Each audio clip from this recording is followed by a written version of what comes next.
Late Wednesday night, Argentinian officials confirmed 31-year-old singer Liam Payne had died after falling from the third-floor balcony of a hotel in Buenos Aires. The former One Direction star had been in town to watch his ex-bandmate Niall Horan perform on his tour. Liam had been in the spotlight for decades, having first auditioned for X Factor in 2008 and again 2 years later in 2010. It was this audition in 2010 that led the boy from Wolverhampton to properly be thrust into fame when One Direction was formed. Joining me now to discuss Liam Payne's musical legacy is Rolling Stone journalist Nick Reilly. Nick, thank you so much for your time today. Liam Payne, he's been a big UK name for years and years now. Can you walk me through how the singer's career started? Yeah, so as you said there, he first auditioned for the X Factor in 2008 when he was just at the tentative age of 15. And he passed his first audition, but he didn't make it to the live shows, which is obviously the main bit where you can go on and win it. And at that point in time, Simon Cowell said to him, "Come back in 2 years." And come back in 2 years is exactly what he did. He came back in 2010. He was eventually put in One Direction with Niall Horan, Harry Styles, Zayn Malik, and Louis Tomlinson. And the rest is history. They didn't actually win the X Factor in 2010. It was Matt Cardle that won that year. But then they went on and became the biggest Western boy band of of the last 30 years, certainly of their generation. And then when One Direction disbanded at the end of 2015, they all went their own ways with solo careers, and that's exactly what Liam did. His first solo song came in 2017 with Strip That Down, which is a very kind of like cool hip hop infused song, with Quavo from the Migos in there. And since then, he's kind of been releasing little bits of music on his own.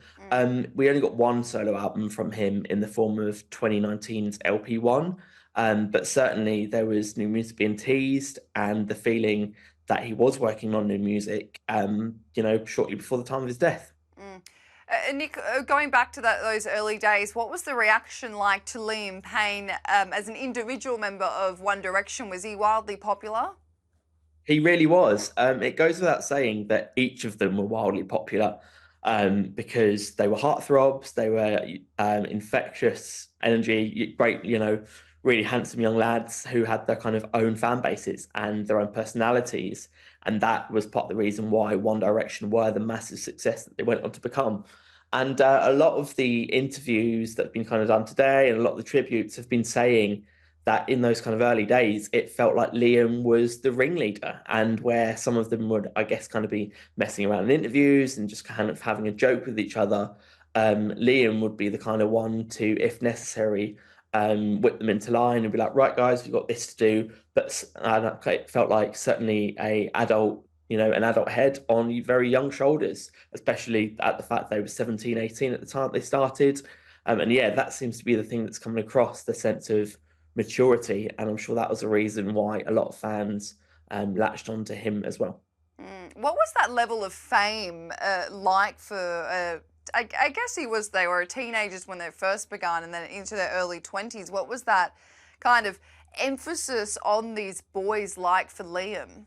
Yeah, it goes without saying, One Direction were a phenomenon. They were mobbed everywhere they went. It was a very modern form of Beatlemania, as global boy bands tend to get. They went from anonymity, because I guess that is the whole thing with the X Factor. You kind of come from nowhere to become a massive star. So they literally went from anonymity to becoming household names over the globe. And with that, it goes without saying, your life and how you live your life changes in a heartbeat. And certainly that's what Liam would have, what he would have gone through as well. Going back to when the band broke up at the end of 2015, 2016, Nick, you mentioned that Liam had been doing a bit of a solo career, but how is his solo career compared to the likes of Zayn, Harry and Niall? What's he been doing since the band broke up? So, as I said, he released his first album in 2019. He had his first solo single in Strip That Down, which made the top 10, I believe, when it was released in 2017. Certainly, he hasn't didn't go for the big route. He wasn't going on set out stadium tours that Harry Styles was. But I think that was perhaps what he wanted to do. I mean, if he had put out music, there's no reason why he couldn't have done that, I'm sure. It was just the fact he was very much doing his own thing. He was dancing to the beat of his own drum. But there's nothing to say that if he had wanted to, he could have reached those pinnacles too. I just think he decided to choose his own route, which is entirely fair enough. Mm. And you mentioned he did have future plans for upcoming music or show. He'd kind of been hinting and teasing that he was about to embark on a second album, which hadn't been released yet. Is there reason to believe that his team could release music after his death? Well, it's too early to comment on that, to be honest with you. Obviously, it goes without saying that when artists die and they have got unreleased material, there is a clamour to hear that. But equally, alongside that comes some very tricky and understandable ethical issues that are brought up as well. The idea of, is this something that the artist would have wanted their fans to hear?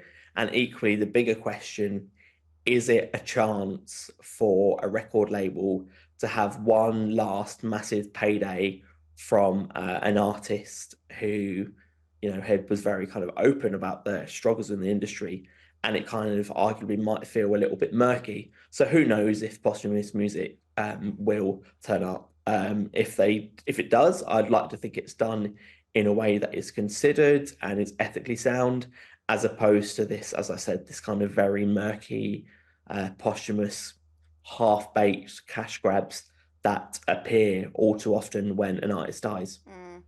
And Liam, he'd been very open about his mental health struggles and alcoholism. Can you tell me a little bit more about that and how it's impacted him? Yeah, he had been very, very vocal, and I think that was all power to him for doing so. Famously, there a few years ago, he went on Logan Paul's podcast, and at that time, he gave this very divisive interview where he spoke about his rivalries with Zayn Malik and how he wasn't over that, and a few other ones that kind of had people worried for him.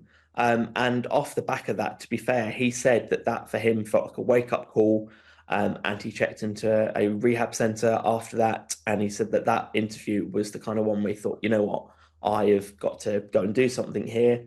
I think there was a lot of talk today of the possibility that he had reached at some point 100 days of sobriety. So certainly he was very open with the things that he'd gone through. And I think all power to him for doing that. Mm. And just finally, Nick, fans were devastated when the band broke up in 2016. So the death of Liam will cause such a widespread devastation amongst their One Direction community that are still going so strong. How tough do you think this death will be on their fan base who have been calling out for a reunion tour?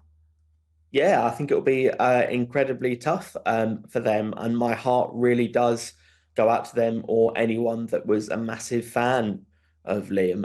It goes without saying, it's a horrendous thing when someone who you hold in such high regard and who has released this catalogue of music that for a lot of their fans will have been the kind of benchmark of your teenage years. When that person dies, it can feel like someone close to you has died. It can understandably feel like a family member.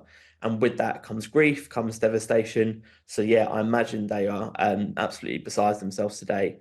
And yeah, I really, really feel for them. And I hope that they are kind of getting the necessary support and the kind of love that they deserve, because those fans were so passionate. And yeah, it's a horrendous thing for someone who kind of admired the band from afar, like I did, to hear. But certainly if you were a fan and a super fan of the band and Liam, it's just a incomprehensibly sad thing. And he was only my age as well. He was 31. So I felt like obviously I very much wasn't a boy band member. But you kind of look at the way that certainly they were growing up at the same time that I was as a band, and you kind of look at the way that were two different paths. And certainly there was, I know a lot of friends my age were like, wouldn't that be amazing if we were kind of doing that? And I think Mm, there was a bit like, they've got such a good life. mm.